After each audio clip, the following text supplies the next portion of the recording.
let's talk a little bit about House of Emilio. So, established in 2012, House of Emilio deals with a whole bunch of brands, and I want to name them all for you really quickly. Some of these brands you may have heard of. Some of them are gaining quite a bit of popularity. Again, mostly among freelance reviewers, bloggers, people like me who talk about these cigars. Some of them are not too well known yet, but that could change, of course.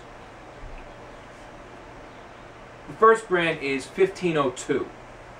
This 1502 I read quickly on the website. I did not go into detail on each and every one of these brands because in the future we may actually review some of these brands and we'll talk about them at that point.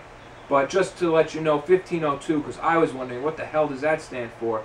That is the year that Columbus discovered Nicaragua, according to the 1502 website.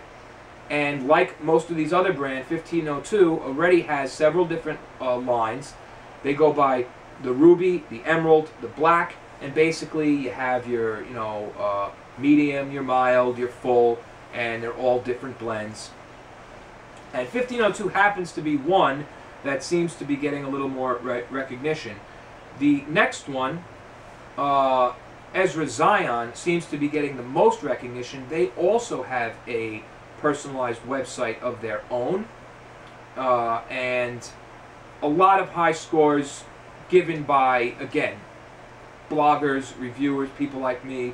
No, cigar aficionado status yet. They did get a rating in Cigar Snob, which is another cigar rating magazine that, their whole thing is pictures of sexy chicks on the cover and inside some centerfolds and stuff like that. Nothing naked or anything, otherwise I would buy it. But, no, I'm just kidding. But, maybe not. But they also do cigar ratings and stuff like that. And they did make it to that magazine. So, again, you see a brand that's getting a little bit of recognition. And they do have their own website. The websites of these individual brands can be reached through the Emilio Cigars website. If you go to under the distribution link, you go to distribution, it goes, this is the brands we distribute, and it has all these individual brands that I'm naming. If you go to the House of Emilio website, it also talks about these brands, but it's all built into that website. It doesn't go off-site to the actual websites of these brands. So each one gives a little information that's a little different. You have Nomad Cigar Company, which I didn't. They didn't seem to have a website. That one I found listed on House of Emilio. Epicurean, which is again under the distribution link, does not lead to a site per se. It leads to a Facebook page. That's all well and fine, but I would highly recommend, if you're a boutique cigar company and you're trying to get your name out there, make a website. Make a fucking website. Trust me. Facebook page is all well and good as a link to your website where people can talk about you, but you really do need to make a face for your brand. That's important, and I'll talk a little bit about that in a minute. Guayacan, Bodega, Rodrigo Cigars. Rodrigo Cigars has a little website. The last one, Herederos de Robena, I'd be interested to know why they're using the Robena name. They don't really have a website explaining anything about that. What comes to my mind right away is Vegas Robena, the farm, the Cuban brand Vegas Robena, which was named for the farm, or Vegas, of the now legendary Don Alejandro, who grew amazing wrapper leaves in Vuelta Bajo, Cuba. So I don't know why they're using that name. I don't know much about that brand, again, because they don't have a website. When you don't have a website and you don't say who you are and you don't have any information on you, you know, you may make the best cigar in the world, but having a face is also important. Alright, so like I said, all of these are individual sites, most of which have sites, individual brands, most of which have sites that can be reached on the distribution page on EmilioCigars.com. And I noted here, you know, what I don't like is while there's plenty of info regarding the cigar blends of each brand, meaning, you know, like Ruby, for instance, 1502. They have Ruby, Emerald. They have a lot of info on 1502. They have a lot of info on each blend. For the most part, they really don't give any info on who the creators are, why they created the brand, what made them decide to get into cigars. You know, I like the history. I really do, and I think it's important to have that to talk about. The more history behind your cigar, the more famous your cigar can become. You know, of course the most important thing is having a good cigar. But there's just something about brands that have history to them. And the earlier you start, the better. If you have a website that says, oh look, like Ezra Zion, we have bomb, bomb, bomb. They have so many different blends, a lot of different blends they only make one size for, you know. But there's really nothing about the creators, who they are, like I said. So that's one thing I don't like. Another thing is when it does come to the blends, while these sites are often detailed, a lot of times they're not that detailed. You know, they'll say, for instance, this cigar. You have your San Andreas wrapper with Nicaraguan filler, Nicaraguan bind. Nicaraguan what? You know what I mean? I want to know. That's the type of smoker I am, because I want to know that if I find, wow, that tastes really good, I want to know, so when I see it used in another cigar, I may say I might like that cigar. And I also want to know just to know, because I love everything to do with cigars and the history and the knowledge behind all the different types of tobaccos. So when you tell me Nicaraguan filler, Nicaraguan binder, that doesn't tell me anything. All that tells me is that it was Nicaraguan, or maybe not even. Sometimes there's mistakes made where it's made in Nicaragua, but the tobacco was Honduran. I mean, you got to be more specific about your blends. All right? So, anyway, I wrote here that House Emilio represents 7 brands, including their own Emilio Cigars. It may be more at this point. I'm not entirely sure. But anyway, Emilio Cigars as a brand itself contains 4 different sublines, okay, or 5 really. The Serie H, which comes in Sumatra and Maduro cigars, the La Musa line, the Drag line, the AF1 line, and the AF2 line. Those are all on the website. There is another one out that's not on the website called Los Regalos Quetzal, Quetzal, Los Regalos Quetzal, and it looks like a pretty good cigar. I have one in my little goodie bag, but have not found yet a ton of information on it. So with the Emilio Cigars brand alone, you have a ton of different cigars to try. If you're looking to try new cigars that, you know, just aren't mainstream, something that you just want something different for a change, these cigars are not that expensive. They're widely available right now, and they're cool in a way that, you know, there's just not a lot of people know about them. You know, I find that I always love smoking cigars that are just like, you know, under the radar, you know, and creates a lot of interesting conversation and stuff like that. So with Emilio Cigars alone, you have a ton of different cigars to try. When you start including all these other brands, you know, Rodrigo Cigars, and they've got some recognition, you know, what were the other ones we mentioned? Ezra Zion, 1502, Bodega, a lot of different, I mean, now you're talking about dozens of different, because each one of these brands has all different sublines. Ezra Zion probably has 7 or 8 sublines alone already. A lot of different cigars to try. So, and I think I also said everything I want to say about the AF1. Again, it's produced in Esteli, Nicaragua, named in honor of AJ Fernandez. Uses a San Andreas wrapper with Nicaraguan filler. There are 4 different shapes in the line.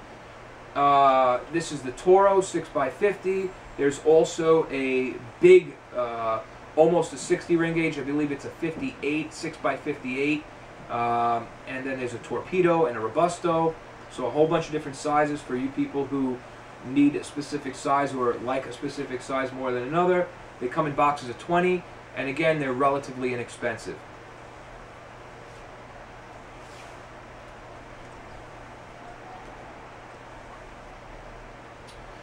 I think the price point is good on this cigar. I've had, you know, so far, I'll say I've had cigars that are, I've had a lot of cigars that are a lot worse for $8. You know, I've had some cigars that are better. So, you know, I'm enjoying the flavor. I really am. The burn is a bit of a pain in the neck, but it may range from cigar to cigar. The thing I would say that I like least is that it is a bit harsh. The tobacco's a bit young. It burns a lot. If you get any in the throat, it burns. It's not a good idea to blow it out the nose. It's got a lot of ammonia in it. You know, it's a very alkaline cigar. Very, very heavy duty on the alkalines. But as long as you keep it away from the eyes and stuff like that, it's pretty good as far as flavor goes. Yeah, now we got some very coffee-esque flavors open, almost like some mocha. I'm getting some hints of dark chocolate and coffee. Definitely getting into our second third now. So there was a pretty big change up right there, going from that very low, bassy, meaty flavor where a lot of the spice and other notes had just kind of subsided, and now getting a very, very intense coffee flavor with some chocolatey notes and some chocolatey aroma. It's a lot of different chocolatey things going on in this cigar. You know, I think again I think the spice primarily comes from the filler binder. I think a lot of these aromas and notes have everything to do with this San Andreas wrapper. It is a very special wrapper, not used on a hell of a lot of cigars.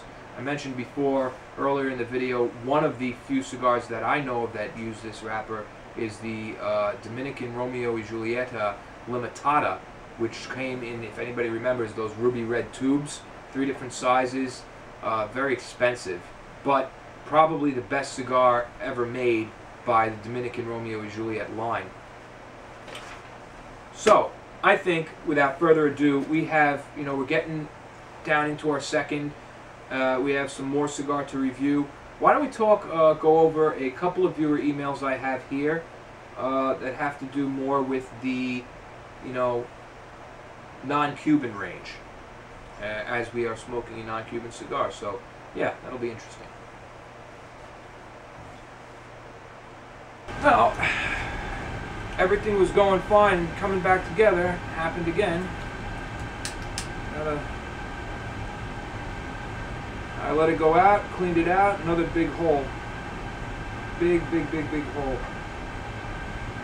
So, I'm gonna, like, try to get it relit.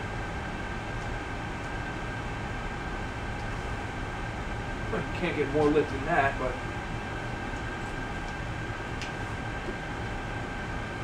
at this point I'm starting to lose patience.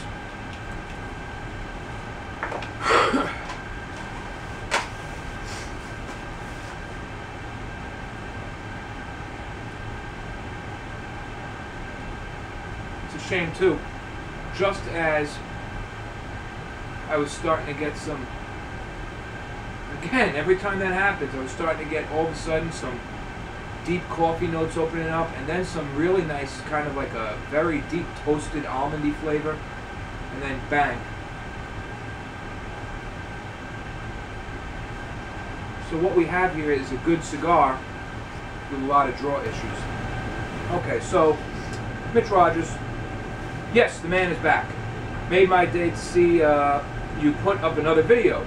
I'm interested to know your thoughts on Rocky Patel and Alec Bradley. For some reason, if I'm not smoking a Cuban, I lean toward Fuente, Padron, and Tatuaje. Join the club. Like I said in my comment response, just like me. I mean, those are my 3 staple brands when I'm outside the Cuban range. My go-to brands when I don't feel like messing around and trying anything new. I always pass these 2 brands up, Rocky Patel, Alec Bradley, but I'm eager to try the new AB Mondial. So try it. You know, Love how over a series of videos the background goes from a simple wall with a couple of boxes to an entire gallery of cigar art. Keep up the great reviews. Signed, your only viewer. We have a little ongoing joke. He started this, my only viewer. Well, you know, it's almost true. It's almost true, but we are growing. Since the last time we read a comment from Mr. Rogers here, our subscribers went up about 80-90 people, I think. You know, we're almost to 500, so keep on climbing. And you know, of course, only I think it's about maybe 10% or less of people who subscribe actually comment. That's what it seems like. I would love to see more comments, but it's okay if I don't. I'm sure we will see more comments as more people keep subscribing and joining the club. My impressions on these two brands. Well, while they are not go-to brands, both have good cigars, both have bad cigars, just like any other brand really. But it's not like, you know, what separates a brand like Tatuaje from brands like this to me is that, you know, first of all, the success rate when blends are released. One after another is just dynamite. You know, one on top of another, dynamite, better than the next. You know, but of course, every brand has its failures. You know, it's not to say that, you know, Tatuaje has never made a cigar that's not that great. I didn't like the Mummy. You know, there are some. You know, I'm not a huge fan of the Havana 6 series. While it is a great cigar, I'd much rather smoke the brown label. You know. The thing is with Alec Bradley, I've never liked any of the earlier blends, the Max, the Tempest, never really did it for me. I liked the Prensado. I thought it was a great cigar. I may not agree 100% with some of the ratings as far as, like, you know, the status that it did get, but I do think it was a great cigar. But that's really about it. I always try everything I can. Just about everything that comes out, I give a shot. I haven't tried the Medalla yet either. I've also not tried the Black Market, so those are two cigars that I do want to try by Alec Bradley, just for the sake of it. One cigar I really did love by Alec Bradley was an early cigar, and if it weren't for the fact that I still have a few, I would think I was dreaming, because nobody that I talk to ever seems to know what the fuck I'm talking about. It doesn't even mention this cigar on their website, the Alec Bradley website. The cigar's called Prime. I don't know exactly when it came out because I can't find much information on it. But it's a great cigar. It's a medium-bodied cigar. It has a lot of, you know, dried fruit, woody type flavors, a little sweetness. Very good, very nice cigar that I really liked by Alec Bradley. Unfortunately, it's just not one of the mainstream blends. Rocky Patel, on the other hand, it would be statistically impossible for him not to have a halfway decent cigar, because this man has more blends than any cigar company I've ever seen. I think, you know, I said this about Gurkha, and one person said, what about Rocky Patel? And I think these two are really in a race to see who the hell can have more different cigars out there. Just because you have a lot of cigars doesn't mean you have a lot of good cigars, you know? And I think Rocky Patel is one of the only, if the only brand, company that does all these, like, summer blend, winter blend, like, you know, what the fuck is this, Samuel Adams, with a beer company? You know, I mean, come on, summer blend, winter blend. Tobacco doesn't even fucking grow in the winter. It won't even grow in the cold. What are you talking about? You know, I mean, just because you blended it during the winter months, I don't get it. What if Cuba started doing that by box date? You know, La Gloria Cubana Meta de Oro #2, spring blend, April 2013. Fucking Monte Cristo December 2012 winter blend. Like, get the fuck out of here, man. Give me a fucking break. What the hell does that even mean? Also, one of the downright worst cigars I've ever smoked in my entire life was from Rocky Patel, and for me, that was the Edge Natural Missile. It was absolutely fucking awful. It was like smoking a crumpled up toilet paper tube. Cardboard. Notes of cardboard on top of cardboard with fucking hints of, you know, burning embers of pine tree and something in your house in a toaster oven. I don't know. God awful. No flavor except for bad flavor, and just offensive to every sense. I mean, it made my eyes water. It was harsh. It was awful. So there's that.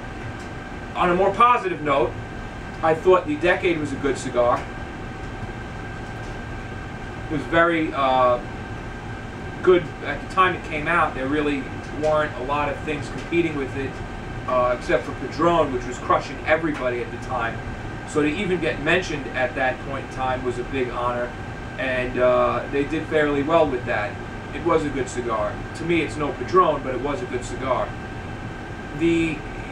Speaking of anniversary, the 15th anniversary Rocky Patel, that cigar is strange to me. You know, if it is a natural blend, then it is something quite interesting. Because I could swear there is such a strong presence of a cherry note in that cigar that I could swear there's some sort of pipe tobacco in there. I'm probably wrong, but it just really seems like it's infused with something. Which brings me to an interesting topic. Since we mentioned that, and since we mentioned AJ Fernandez, a viewer pointed out to me that AJ Fernandez is about to release a cigar, or already has, I'm not really sure, that contains Latakia in the blend. I was about to say Lajero, like, so what? so it contains Latakia in the blend, which is a pipe tobacco. A certain type of pipe tobacco, usually not smoked straight. It's usually used for blending purposes within other pipe tobaccos. And, you know, that's interesting. My take on it, however, is this. Pipe tobacco, first of all, in one way, if you started adding pipe tobacco to cigar blends, you would have an amount of different blends possible, more infinite than there are stars in the sky. There is so much different fucking pipe tobacco, just as much different pipe tobacco as there are different cigars, that it would be unbelievable. However, I really do believe that pipe tobacco is pipe tobacco and cigar tobacco is cigar tobacco for a reason. That's just me. Call me old-fashioned, call me orthodox. I don't like infused cigars. I like Drew Estate. Some of the cigars they release, I think the Liga Privada, while a palate-busting tank is a good cigar, I do not like acid. I don't believe in infused cigars. First of all, I just don't like the way they taste. Second of all, I really feel that they go against everything cigars are about, which are the natural flavors occurring from this one type of leaf that, when measured in different quantities, creates a blend that you can get a rainbow of different flavors from. By adding all sorts of these weird, exotic, fruity, perfumey things, whatever the hell they are, it's just so unnatural, and it covers up you can't tell what you're smoking. The blend could be horrible for all you know. You're smoking, you know, this fucking perfume stick at this point. So I don't like infused cigars. I think adding pipe tobacco to a cigar is really one step short of infusing, and I'll tell you why in a second.